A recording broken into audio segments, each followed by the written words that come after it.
నమస్తే, welcome to city cable news. ముందుగా headlines చూద్దాం.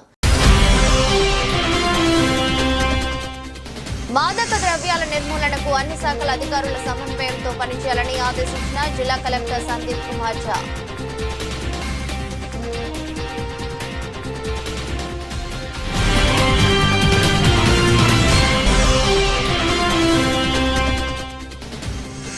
పదేళ్ల పాలనలో కేటీఆర్తో కలిసి పనిచేసిన జిల్లా పరిషత్ వైస్ చైర్మన్ సిద్ధం వేణుపై బీజేపీ నాయకులు చేసిన అనుచిత వ్యాఖ్యలను తీవ్రంగా ఖండిస్తున్నట్టు వెల్లడించిన బీఆర్ఎస్ శ్రేణులు.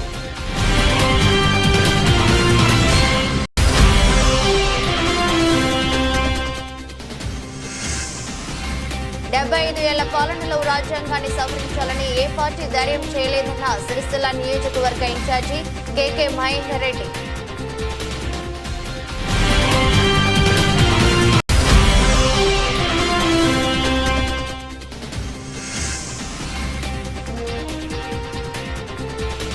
సుమారు 2 కోట్లకు చేరువైన రాజన్న హుండీ ఆదాయం.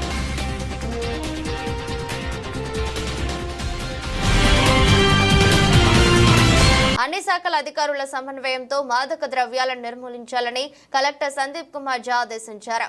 జిల్లా సమీకృత కార్యాలయాల సముదాయంలోని జిల్లా స్థాయి నార్కో సమన్వయ సమావేశాన్ని గురువారం కలెక్టర్ ఎస్పీ మహేష్ బి గీతే సమక్షంలో ఆయా శాఖల ఉన్నతాధికారులతో కలిసి నిర్వహించారు. రాష్ట్ర ప్రభుత్వం ఆదేశాల మేరకు జిల్లా వ్యాప్తంగా గంజాయి డ్రగ్స్ నిర్మూలనకు కట్టుదిట్టమైన చర్యలు తీసుకుంటున్నామని జిల్లా కలెక్టర్ వివరించారు. జిల్లాలో గంజాయి అక్రమ రవాణా చేసినా, విక్రయించినా, సేవించినా కఠిన చర్యలు తప్పవని హెచ్చరించారు. మాదక ద్రవ్యాలకు అలవాటు పడకుండా చూడాల్సిన బాధ్యత తల్లిదండ్రులపై ఉందని, వీటికి అలవాటు పడితే ఆర్థికంగా, ఆరోగ్యపరంగా అనేక ఇబ్బందులు తప్పవని సూచించారు. డ్రగ్స్ వినియోగం, దుష్ప్రభావాల గురించి యువతకు పరిజ్ఞానం కల్పించేందుకు print and electronic media, social మీడియాతో పాటు డిగ్రీ, జూనియర్ కళాశాలలు, పాఠశాలల్లో అవగాహన కార్యక్రమాలు సమర్థవంతంగా చేపట్టాలని సూచించారు. డ్రగ్స్ నిర్మూలన కోసం లైన్ డిపార్ట్మెంట్స్ ఒకటిగా కలిసి పనిచేయాలని తెలిపారు. ప్రతి స్కూల్, కాలేజీలలో మత్తు పదార్థాల నిర్మూలనకు కమిటీలను కొనసాగిస్తూ విద్యార్థులకు అన్ని రకాల మాదక ద్రవ్యాలకు దూరంగా ఉండేలా అవగాహన కల్పించాలన్నారు. డ్రగ్స్, ఇతర మత్తు పదార్థాలతో కలిగే నష్టాలపై అవగాహన కల్పించేందుకు వ్యాసరచన, డిబేట్ పోటీలు నిర్వహించాలని తెలిపారు. నిరంతరం తనిఖీలు నిర్వహించాలని ఆదేశించారు. అనంతరం ఎస్పీ మహేష్ బి గీతే మాట్లాడారు. అన్ని శాఖల సమన్వయంతో తాము ముందుకు వెళ్లి గంజాయి డ్రగ్స్ నిర్మూలనకు కృషి చేస్తామని తెలిపారు. సమావేశంలో సిరిసిల్ల, వేములవాడ మున్సిపల్ కమిషనర్లు సమ్మయ్య, అన్వేష్, జిల్లా వైద్యాధికారి రజిత, ఇంటర్మీడియట్ విద్యాధికారి శ్రీనివాస్, కార్మిక శాఖ అధికారి Nazeer Ahmed, DAO Afzal Begum, food inspector Anusha తదితరులు పాల్గొన్నారు. జిల్లా పరిషత్ వైస్ చైర్మన్ గా సిద్ధం వేణు పనిచేశారని, నీ స్థాయి ఏంటో తెలుసుకుని విమర్శించాలని బీజేపీ పట్న అధ్యక్షులు నాగుల శ్రీనివాస్ ను ఇల్లంతకుంట టీఆర్ఎస్ పార్టీ ఎస్ఎస్ఎల్ మండల అధ్యక్షులు పసుల బాబు హెచ్చరించారు. ఈ మేరకు సిరిసిల్ల ప్రెస్ క్లబ్ లో ఏర్పాటు చేసిన మీడియా సమావేశంలో ఆయన బీఆర్ఎస్ నాయకులతో కలిసి మాట్లాడారు. 10 ఏళ్లు కేటీఆర్ హయాంలో అభివృద్ధిలో భాగస్వాములై సిద్ధం వేణు పనిచేశారని పసుల బాబు గుర్తు చేశారు. ఎంపీగా గెలిచి తన వాణిని పార్లమెంట్ లో వినిపించాలని గాని గల్లీలో వినిపిస్తూ తన స్థాయిని ముమ్మాటికి సంజయ్ దిగదార్చుకున్నాడని విమర్శించారు. మరోసారి అనుచిత వ్యాఖ్యలు చేస్తే తగిన గుణపాఠం చెప్తామని హెచ్చరించారు. సమావేశంలో బీసీ విద్యార్థి రాష్ట్ర నాయకులు కంచెర్ల రవిగౌడ్, సీనియర్ యూత్ నాయకులు చిలుపేరు చిరంజీవి, కొత్తూరు మాజీ ఎంపీటీసీ పట్నం శ్రీనివాస్, టీఆర్ఎస్ యూత్ నాయకులు గుంటే మధు, మద్దం అనిల్ తదితరులు పాల్గొన్నారు. జై తెలంగాణ. కేసీఆర్ గారి నాయకత్వం వర్ధిల్లాలి. కేసీఆర్ గారి నాయకత్వం వర్ధిల్లాలి. కేటీఆర్ గారి నాయకత్వం వర్ధిల్లాలి. పాత్రికేయ మిత్రులకు అందరికీ నమస్కారం. ఈరోజు ప్రెస్ మీట్ పెట్టడానికి ప్రధాన ఉద్దేశం ఏంటిదంటే, నిన్నటి రోజున సిరిసిల్ల పట్టణం బీజేపీ నాయకుడు కొంచెం అన్పార్లమెంటరీ భాష మాట్లాడి మా రాయన సిరిసిల్ల జిల్లా వైస్ చైర్మన్ అయిన సిద్ధం వేణు గారి గురించి అనుచిత వ్యాఖ్యలు చేసినందుకు మేము దాన్ని తీవ్రంగా ఖండిస్తున్నాము. ఎందుకంటే సిద్ధమేనట అనే వ్యక్తి ఒక ఉద్యమకారుడు. తెలంగాణ రాష్ట్రంలోనే కరీంనగర్ జిల్లా ఉద్యమం నడిపించట్లో ఎంత ఉవ్వెత్తున ఎగిసిపడిందో దానికి నాయకత్వం వహించిన వ్యక్తి. ఆంధ్ర నాయకులను, ఆంధ్ర మంత్రులను ఉమ్మడి ఏపీ ఉన్నప్పుడు తరిమిన వ్యక్తి. అట్లాంటి వ్యక్తిని పట్టుకొని నువ్వేందో, నీ స్థాయి ఏందో, మాటకు ముందు ఒకసారి రా అని, మాటకు తర్వాత ఒకసారి రా అని వల్గర్గా మాట్లాడి మీ స్థాయి, నీ జాతీయ పార్టీ అనే స్థాయిని దిగదార్చుకున్న వ్యక్తివి నువ్వు. అసలు నీ క్యారెక్టర్ ఏందో అర్థమైతలేదు. ఒక భాష మాట్లాడేటప్పుడు మనిషికి విజ్ఞత ఉండాలి, లేదంటే సంస్కారం ఉండాలి, లేదంటే ఇంత చిల్లరగా మాట్లాడి కళ్ళ వచ్చిన కోతిలేక ఎగిరి మాట్లాడతా అంటే ఇక్కడ మాటలు వాడడానికి ఎవరు లేరు.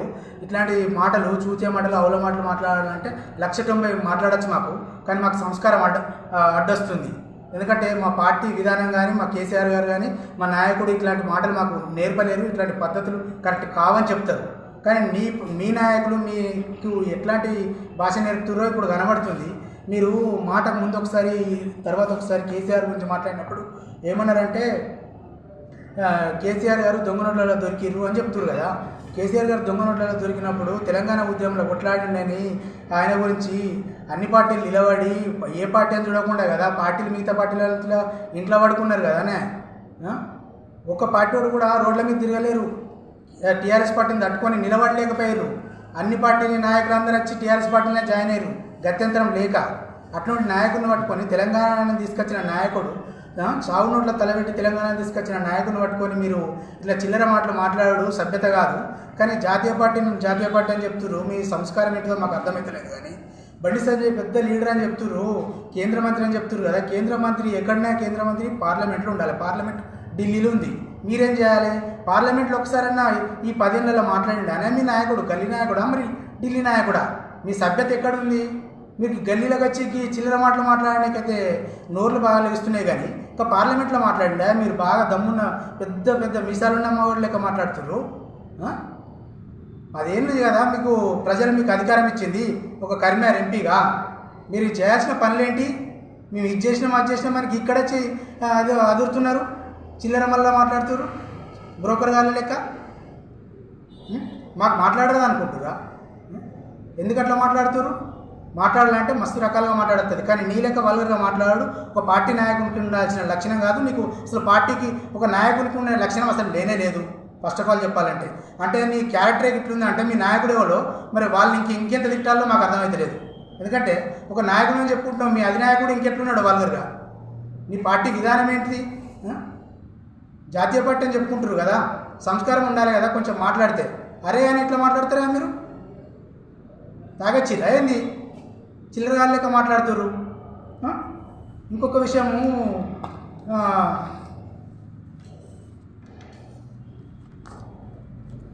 ముఖ్యంగా నీ గురించి ఇంకొక విషయం చెప్పాలబ్బా. నువ్వు సిరిసిల్ల దందాలు చేస్తావు, ఆర్టీఐలు వేస్తావు, ఐపీఏకి పోయినావు. ఎందుకు? ఏ కారణం చేత పోయినావా నువ్వు ఐపీకి? నువ్వు బాగా నియతిగాలోని కదా, జాతీయ పార్టీలో ఉంటున్నావు కదా. అరే అని మాట్లాడుతున్నావు కదా, మాకు అనరాదానే లోఫరు చూత్యా అవులా దివాన్ అని తిట్టచ్చు, కానీ సంస్కారం అనేది ఉంటుంది కదా. అది అందు గురించే మాట్లాడతలేము మేము అట్లా. ఎవడు చెప్పిండి నీకు ఇట్లా మాట్లాడమని? ఏ సిద్ధంగా నువ్వు ఎక్కడరా అంటున్నావు? అసలు నువ్వేందిరా ఎక్కడరా నువ్వు?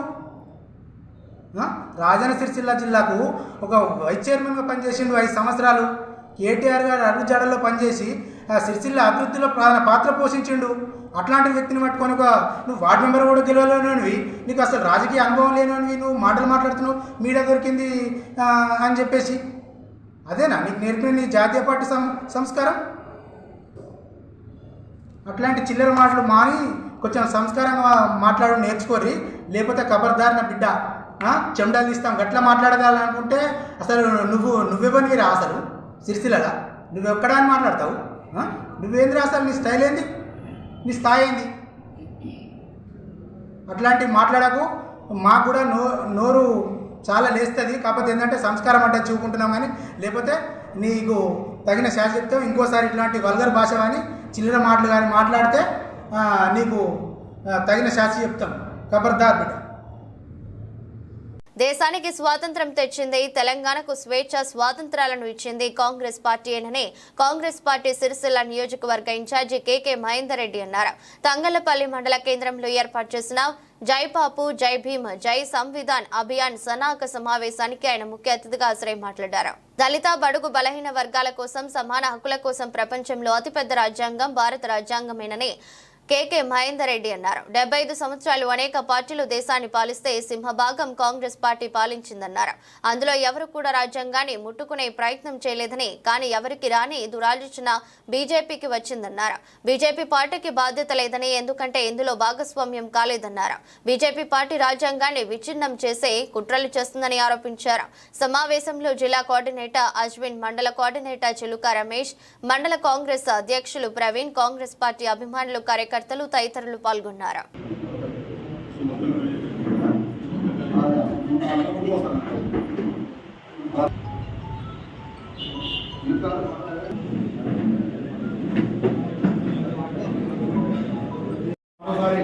బలోపేతం చేసే దిశగా ఈ కార్యంలో భాగంగా ఈరోజు ఇక్కడికి వచ్చిన ప్రత్యేక ఆహ్వానితులందరికీ పేరు పేరు నా నమస్కారాలు తెలియజేస్తూ, ఏదైతే భారతీయ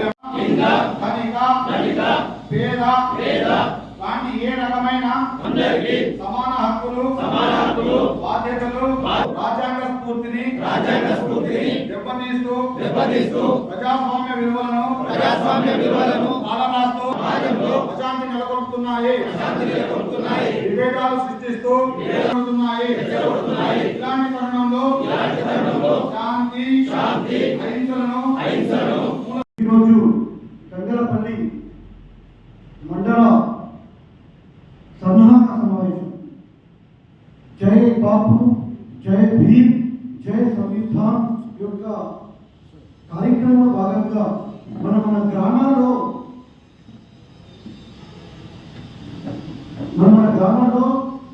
రాజ్యాంగ పరిరక్షణ పాదయాత్ర నిర్వహించేది. ఈ యొక్క పాదయాత్రను మన గ్రామంలో మనం ఎలా నిర్వహించుకోవాలి అనే ఉద్దేశంతో ఈరోజు మన మండల కేంద్రంలో మన గ్రామ శాఖ అధ్యక్షుడు, కార్యవర్గం, బూత్ స్థాయి అధ్యక్షుడు, కార్యవర్గం మనమందరం ఏకమై ఇలా నిర్వహించుకోవాలనే ఉద్దేశంతో చర్చించడానికి ఈరోజు ఈ సమావేశం ఏర్పాటు చేయడం. ఈ సమావేశంలో మీరు మీ యొక్క గ్రామాల్లో పార్టీ జెండా గద్దెలు ఉంటే ఓకే, దానికి రంగులు వేయండి.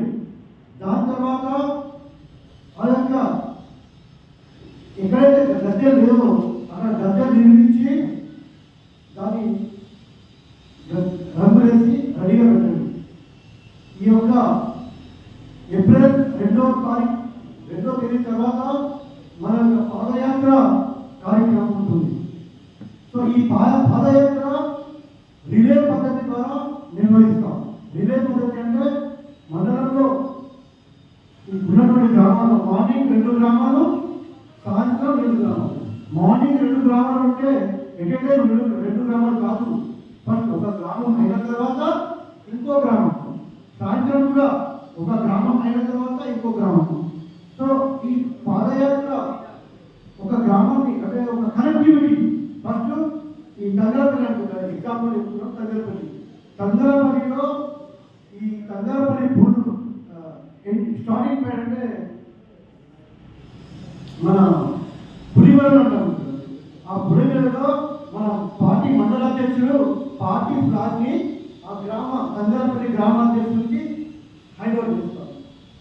పిసిసి అధ్యక్షుడు వారు ఒక కిట్ పంపిస్తున్నారు ప్రతి మండలానికి. ఆ కిట్లో మహాత్మా గాంధీ ఫోటో, అంబేద్కర్ ఫోటో, రాజ్యాంగం బుక్, ఒక పార్టీ జెండా. దాంతోపాటు ఈ బీజేపీ ప్రభుత్వం రాజ్యాంగాన్ని ఎలా నిషేధించాలి, రాజ్యాంగాన్ని ఎలా కూటుపడుతుందో దానికి వివరించినటువంటి కరపత్రాలు.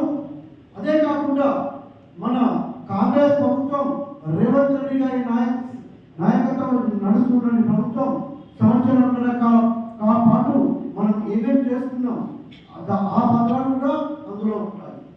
సో ఈ యొక్క ఫ్లాగ్ని రిసీవ్ చేసుకుని అక్కడ తంగలపల్లి గ్రామ శాఖ అధ్యక్షుడు ఈ ఫ్లాగ్ తీసేసుకుని ఈ యొక్క ఫ్లాగ్ను ఘనస్వాగతం పలుకుతారు. డబ్బు చప్పుట్లతో ఘనస్వాగతం పలుకుతారు. ఘనస్వాగతం పలికిన తర్వాత మనం ఈ ఫ్లాగ్ తీసుకుని ఇవన్నీ తీసుకుని మన గ్రామ పురవీధులను తిరుగుతూ ఎక్కడైతే బాపూజీ విగ్రహం కనిపిస్తే పూలమాలలు వేయడం, అంబేద్కర్ విగ్రహం కనిపిస్తే పూలమాలలు వేయడం, అలా గ్రామ వీధులన్నీ తిరిగి ఒక జంక్షన్ మెయిన్ వీధి ఉంటుందో అక్కడికి చేరుకొని అక్కడ సభ నిర్వహిస్తాం. ఈ సభలో ప్రజలను చైతన్యవంతం చేస్తాం. ఇలా ఈ బీజేపీ నియంత్రిత పాలన ఎలా సాగుతుంది, రాజ్యాంగాన్ని వీళ్ళు నాశనం ఎలా చేస్తున్నారు, ఇది ప్రజలను వివరిస్తూ, అది కాకుండా సంవత్సరం రకాల పాటల్లో ఈ యొక్క మనం చేసినటువంటి అభివృద్ధిని ప్రజల్లోకి ఎలా తీసుకెళ్ళాలి, మనం చేసిన అభివృద్ధిని వారికి వివరిస్తూ ఈ కార్యక్రమం జరుగుతుంది.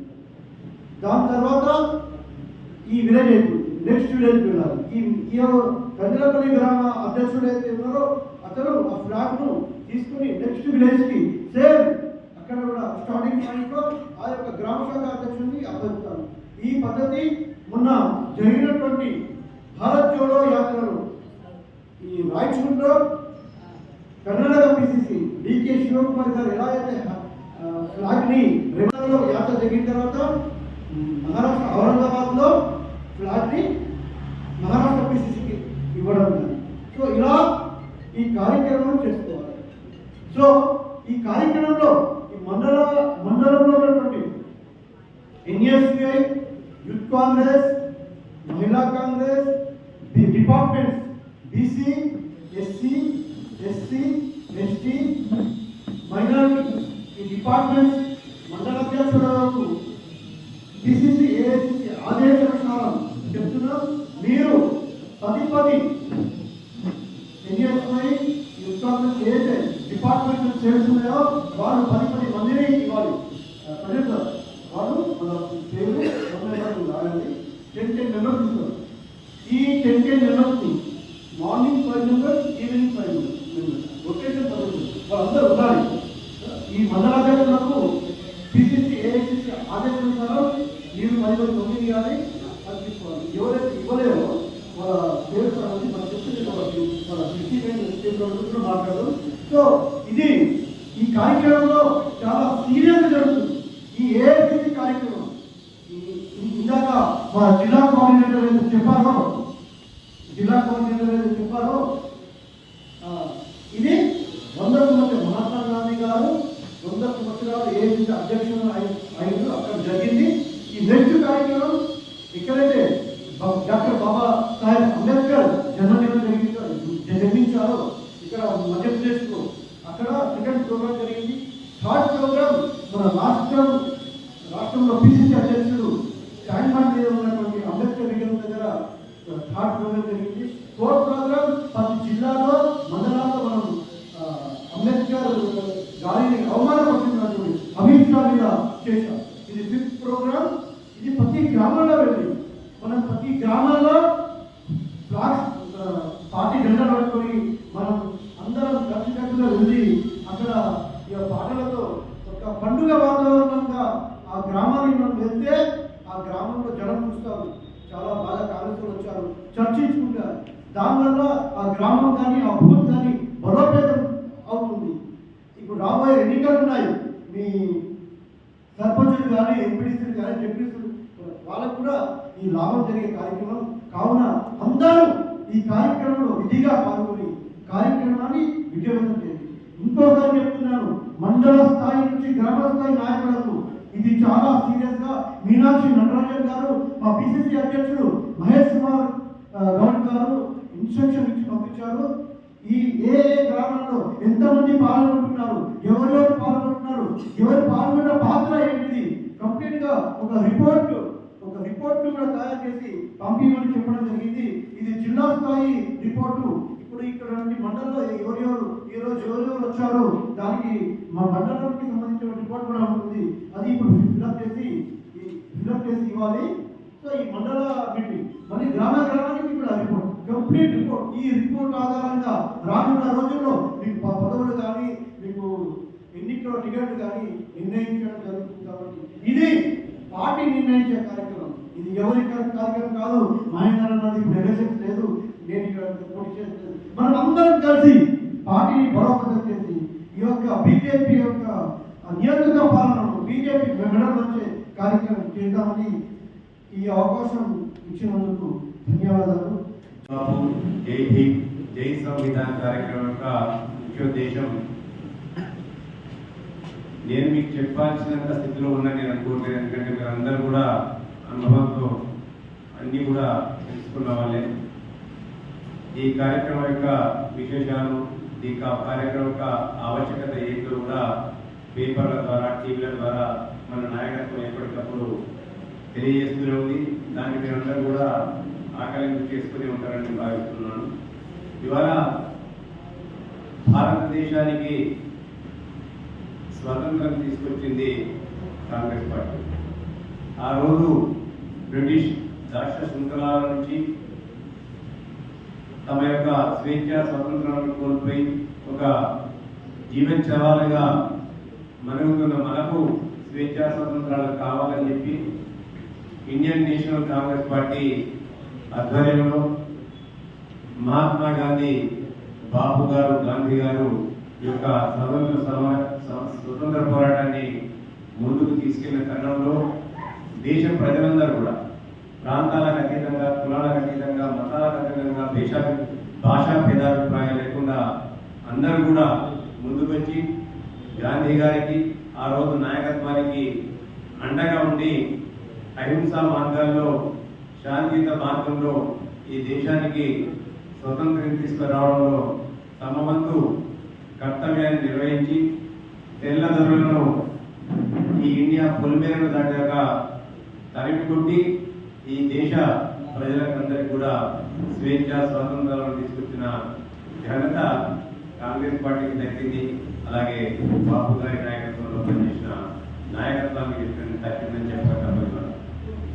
అదంతా ఒక ఎత్తైతే ఏ యొక్క సదుద్దేశం కొద్దీ ఆ రోజు కాంగ్రెస్ పార్టీ ఈ దేశంలోని దళిత, బడుగు, బలహీన వర్గాలు, అణగారిన వర్గాలు అందరికీ కూడా సమాన హక్కులు, స్వేచ్ఛ స్వాతంత్రాలు ఉండాలి, మాట్లాడే హక్కు ఉండాలని చెప్పి ఏ స్వతంత్ర ఉద్యమాన్ని చేసిందో ఆ ఫలితాలు కూడా అందరికీ సమానంగా అందాలన్న ఉద్దేశం కొద్దీ బాబాసాహెబ్ అంబేద్కర్ గారి ఆధ్వర్యంలో ఒక రాజ్యాంగాన్ని నిర్మించాలని చెప్పి ఆ రాజ్యాంగ నిర్మాణానికి మేధావి గారైన అంబేద్కర్ గారిని చైర్మన్ గా వేసి 300 మంది ప్రతినిధులతో ఒక బృందాన్ని, అంటే అన్ని కులాలకు, మతాలకు, ప్రాంతాలకు ప్రాతినిధ్యం వహించే వారిగా ఆయా యొక్క వారి అనుభవాన్ని రంగరించి అందులో ఈ యొక్క రాజ్యాంగ కూర్పుకు తోడ్పడాలని చెప్పి అంబేద్కర్ గారి ఆధ్వర్యంలో ఒక కమిటీని వేయడం జరిగింది.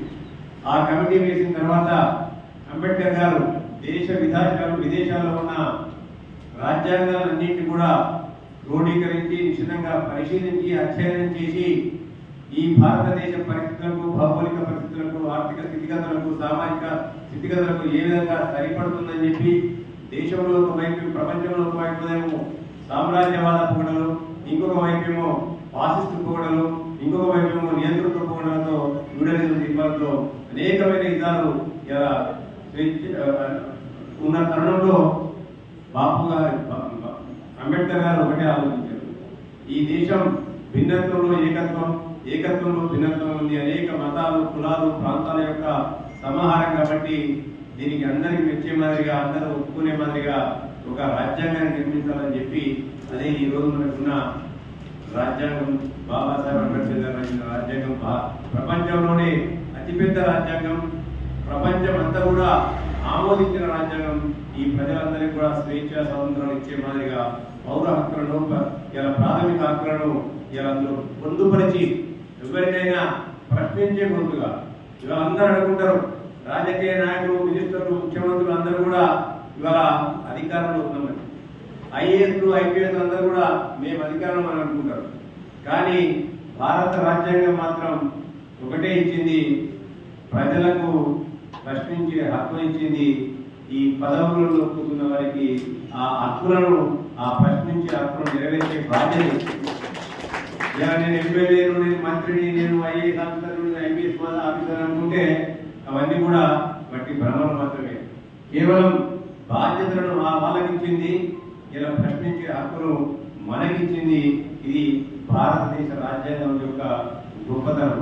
దాన్ని గుర్తరగా చాలా మంది ఏమనుకుంటారంటే, ఇలా ఎమ్మెల్యే కాగానే నన్ను అంత మోహన్ లేడు, మంత్రి కాగానే నన్ను పట్టుకోవడం లేడు, ఐఏఎస్ కాగానే నేను గొప్ప అనుకుంటే అది వారి భ్రమ, వారి తెలియనితనానికి నిదర్శనం మాత్రమే అని చెప్పి నేను చెప్పక తప్పదు. అందుకే భారత రాజ్యాంగం ఒక గొప్ప రాజ్యాంగం. ప్రజలకు హక్కులు ఇచ్చింది, ఇలా అధికారులకు బాధ్యతలు ఇచ్చింది. ఆ హక్కులను కాపాడుకునే బాధ్యత మనం ఎప్పటికప్పుడు కూడా మన భుజస్కంధాల పైన ఉంది. గత 75 సంవత్సరాలు ఈ దేశాన్ని అనేక మంది పరిపాలించారు. ఆ రాజ్యాంగాన్ని తునిగా తప్పకుండా అమలు చేసే దిశగా కాంగ్రెస్ పార్టీ ప్రభుత్వం పనిచేస్తుంది. కాంగ్రెస్ పార్టీ పెద్దలు పనిచేస్తారు కదా. ఇవన్నీ మన చిన్న మామూలుగా నమ్ముకుంటూ అనిపిస్తుంది కదా. ఇవన్నీ ఏదో ఇటువంటి కూర్చొని చెప్తాం, ఇవన్నీ కథలని అనిపిస్తుంది. కానీ కాంగ్రెస్ పార్టీ భారతదేశం అంటే కాంగ్రెస్ పార్టీ వాస్తవం చెప్పాలంటే ఈ దేశంలోని దళిత బడుగు బలహీన వర్గాలకు అందరికీ కూడా భిన్నత్వంలో ఏకత్వంలో భిన్నత్వంగా ఉన్న ఈ ప్రజలందరినీ కూడా ఒకదాటిపైకి తీసుకొచ్చి వారి యొక్క మనోభావాలను గుర్తించి వాళ్ళకందరికీ కూడా ఆర్థిక సామాజిక అసమానతను తొలగించి వాళ్ళను ఈ భారతదేశం పట్ల ఒక విశ్వాసం ఎదురు. ఇలా కాంగ్రెస్ పార్టీ చిత్తశుద్ధి ఎంత గొప్పదే అంటే ఈ దేశంలో అందరికి సమన్యాయం ఉండాలని చెప్పి రిజర్వేషన్ తీసుకొచ్చింది కాంగ్రెస్ పార్టీ. బ్యాంకుల జాతీయకరణ చేసింది కాంగ్రెస్ పార్టీ. రాజభరణాలను రద్దు చేసింది కాంగ్రెస్ పార్టీ. దాంతో పాటు భూమి లేని నిరుపేదలకు భూములు పంచాలని చెప్పి అగ్రికల్చర్ ల్యాండ్ యాక్ట్ తీసుకొచ్చింది కాంగ్రెస్ పార్టీ. అదేవిధంగా నవరత్నాలు లాంటి ప్రాజెక్టులను కట్టింది. బాక్రానగర్, బిహెచ్ఈఎల్, హెచ్ఎఫ్డి ఇటువంటి పెద్ద పెద్ద ఇండస్ట్రీస్ కానీ ప్రాజెక్టులను కట్టి దేశవ్యాప్తంగా కట్టి ఈ దేశ సమగ్రత వరకు పాటుపడ్డది కాంగ్రెస్ పార్టీ. అందులో బలిదానమైంది ఇందిరాగాంధీ. ఒక స్వతంత్ర పోరాటమే కాదు, ఈ భారతదేశం యొక్క సార్వభౌమత్వాన్ని సమగ్రతను కాపాడడంలో తన ప్రాణాలను సైతం ఇందిరాగాంధీ, రాజీవ్ గాంధీ గారు సమర్పించింది. ఇటువంటి గొప్ప చరిత్ర కాదు. ఇలా ఆఖరికి మన ఊరూరా పనికార పథకాలు తీసుకొస్తాం మనం. ఎన్ఆర్ఈజీఎస్ అది కూడా ప్రవేశపెట్టింది ఇలా కాంగ్రెస్ పార్టీ. గూడు గుడ్డ ప్రతి ఒక్కరికి ఉండాలని చెప్పి ఇందిరమ్మ ఇళ్ళ పథకాన్ని తీసుకొచ్చింది కాంగ్రెస్ పార్టీ. ఇంత గొప్ప పథకాలు తీసుకొస్తే కొంతమంది చిల్లర రాజకీయ నాయకులు మళ్ళీ ఇవన్నీ కూడా రాజ్యాంగ స్ఫూర్తి. ఆ రాజ్యాంగ స్ఫూర్తితో మనం అందరం చేస్తున్నాం. కొంతమంది చిల్లర రాజకీయ నాయకులు ఇవాళ తమ స్వార్థం కొరకు ఈ రాజ్యాంగాన్ని చూసుకోవాలనే ప్రయత్నం చేస్తారు కదా. అదే మాదిరిగా మొన్నటి సెంటర్ మీ అందరూ కూడా చూసారు. రాజీవ్ యువ వికాస్ పథకాన్ని కూడా తీసుకొచ్చింది. 10 నెలల్లో 56,000 ఉద్యోగాలు ఇచ్చి ఈ 56,000 ఉద్యోగాలతో సరిపోదు, మళ్ళీ జాబ్ క్యాలెండర్ నుంచి మళ్ళీ ఒక 50,000 ఉద్యోగాలు త్వరలో నోటిఫికేషన్ ఇస్తుంది. వీటితో సరిపోదు, చదువుకున్న వాళ్ళందరూ కూడా స్వయం ఉపాధి కల్పించాలి, ఉద్యోగాలు ఇవ్వడానికి వీలుగా కాబట్టి స్వయం ఉపాధి కల్పించాలని చెప్పి ఇంత ఆర్థిక క్లిష్ట పరిస్థితుల్లో కూడా రాజీవ్ యువ వికాస్ పథకాన్ని కాంగ్రెస్ పార్టీ చేపట్టింది. కానీ ఇవన్నీ కూడా రాజ్యాంగ స్ఫూర్తితో చేస్తున్నాయి. ప్రజలపైన కాంగ్రెస్ పార్టీకి ఉన్న నిబంధనలకు ఇదంతా కూడా నిదర్శనం అని చెప్పక తప్పదుగా. సరే, ఇదంతా కూడా ఒకే రెండో పార్టీ ఉన్నది కదా. మనం కూడా సన్నాసులు కాదు, అదే ఒక రాజకీయ పార్టీ. ఈ రాజకీయ పార్టీ రాజ్యాంగ స్ఫూర్తిగా మనం పనిచేసుకుంటేనే మన పార్టీ బలోపేతాన్ని కూడా మనం పనిచేయాలి కదా. పార్టీ బలంగా ఉన్నప్పుడే ఈ యొక్క పనులన్నీ కూడా మనం చేయగలుగుతాం కదా. ఈ యొక్క అవకాశం మనకు వచ్చింది. రాజ్యాంగ పరిరక్షణ యాత్ర పేరు పైన గ్రామాన గలీలో తిరగడానికి మనకు అవకాశం వచ్చింది. ప్రతి విషయాన్ని కూడా ప్రజల్లో తీసుకోవడానికి ఒక మంచి అవకాశం వచ్చింది. ఇంకా 2 నెలల్లో 3 నెలల్లో మళ్ళీ మనకు ఇలా ఎలక్షన్ రాబోతున్నాయి, లోకల్ బాడీ ఎలక్షన్స్ రాబోతున్నాయి. ఇక మనం అనుకుంటాం ఏంటంటే కాంగ్రెస్ పార్టీ అధికారంలోకి వచ్చింది, మాకు ఏమి ఇచ్చింది, నేను కాంగ్రెస్ పార్టీ కార్యకర్తలు ఇన్ని కష్టపడ్డాం, మాకు ఏమి ఇచ్చిందని మన దాంట్లో ఒక ప్రశ్న రావడం సాధ్యం. కానీ నేనేమంటున్నా అంటే, నేను ఇంకా మాట్లాడితే మా ఇంట్లో ఎప్పుడు తిన్నా మాట్లాడతాను, మాకు పోయినట్టు అందరికంటే ముందర గాయం అంటాను. 10 సంవత్సరాలు మనకి ఏమవుతుంటాను. 10 సంవత్సరాలు టీఆర్ఎస్ పార్టీ ఇక్కడ ఉన్నది, అధికారంలో ఉన్నది, అనేకమైన కేసులు మన పైన పెట్టినప్పుడు కూడా ఒక్కవారి దీక్షతో కేసులను లెక్క చేయాలి. సంగారెడ్డిపల్లి మండలంలో ఇంచుమించు అందరి కార్యకర్తల పైన 40 నుంచి 50 కేసుల మధ్య ఉన్న వరకు, ఒకటి ఎక్కువ తక్కువ అందరికీ ఉంది కదా. వాళ్ళకి 42 ఉన్నాయి, 32 ఉన్నాయి, 30 ఉన్నాయి. అంతేగాని అప్పుడు ఏమొస్తాను అంటున్నాం, మనం కాంగ్రెస్ పార్టీ అధికారంలోకి వస్తే మాకేం ఇస్తాను అంటున్నాం. మనం ఎందుకు కొట్టాలప్పుడు ఈ భారతదేశ ప్రజలకు, ఈ రాష్ట్ర ప్రజలకు మనం అండగా ఉండాలి, ఈ రాష్ట్రాన్ని మనం కాపాడుకోవాలి. ఒక నిరంకుశ నియంత్రణతో అవినీతి పరిపాలన నుంచి దీనికి అంతం పలకాలని చెప్పి మనం కొట్టాలి. దేవుని దయ వల్ల మీ అందరి ఆశల వల్ల రాష్ట్రంలో ప్రభుత్వం వచ్చింది. అట్లని చెప్పి మహేంద్ర మనకి ఏం చేయాలంటే చెప్తున్నాం, అందరికీ గుర్తుల్లో పెట్టాలంటారు. ఆలస్యమైతే తప్ప ఎప్పుడు కూడా విస్మరించడం జరిగేది వాళ్ళ పరిస్థితులు. ఎందుకంటే ముందుగా 3 నెలలు 4 నెలలు కూర్చి చదువుకోవడానికి పోతుంది అధికారులు ఉన్న వాళ్ళకు.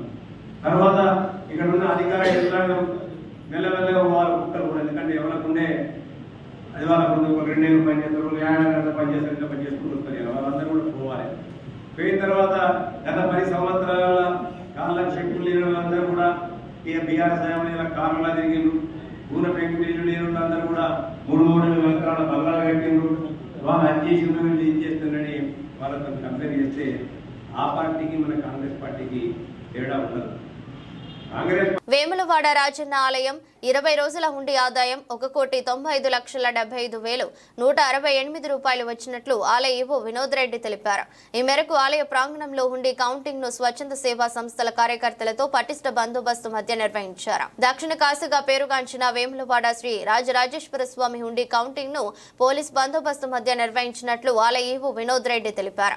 ఇందులో బంగారం 287 గ్రాములు, వెండి 18 కిలోల 500 గ్రాములు వచ్చినట్లు పేర్కొన్నారు. అలాగే నాంపల్లి శ్రీ లక్ష్మీ నరసింహస్వామి వారి హుండీ ఆదాయం సుమారుగా 6 నెలలు 11,47,510 రూపాయలు వచ్చినట్టు తెలిపారు. ఆధ్యాత్మిక క్షేత్రంగా విరాజిల్లుతున్న రాజన్న ఆలయంలో భక్తులకు మరింత మెరుగైన ఏర్పాట్లు చేయనున్నట్లు ఈవో తెలిపారు.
వార్తలు ముగించే ముందు మరోసారి హెడ్లైన్స్.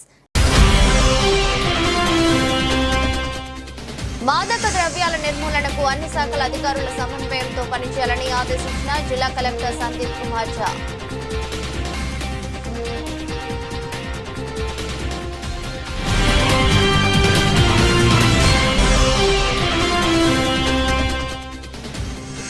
పదేళ్ల పాలనలో కేటీఆర్తో కలిసి పనిచేసిన జిల్లా పరిషత్ వైస్ చైర్మన్ సిద్ధం వేణుపై బీజేపీ నాయకులు చేసిన అనుచిత వ్యాఖ్యలను తీవ్రంగా ఖండిస్తున్నట్టు వెల్లడించిన బీఆర్ఎస్ శ్రేణులు.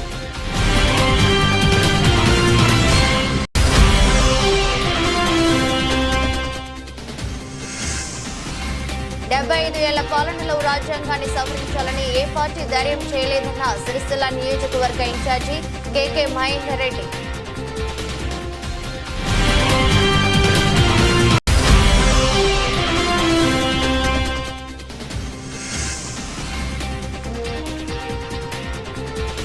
సుమారు 2 కోట్లకు చేరువైన రాజన్న హుండీ ఆదాయం.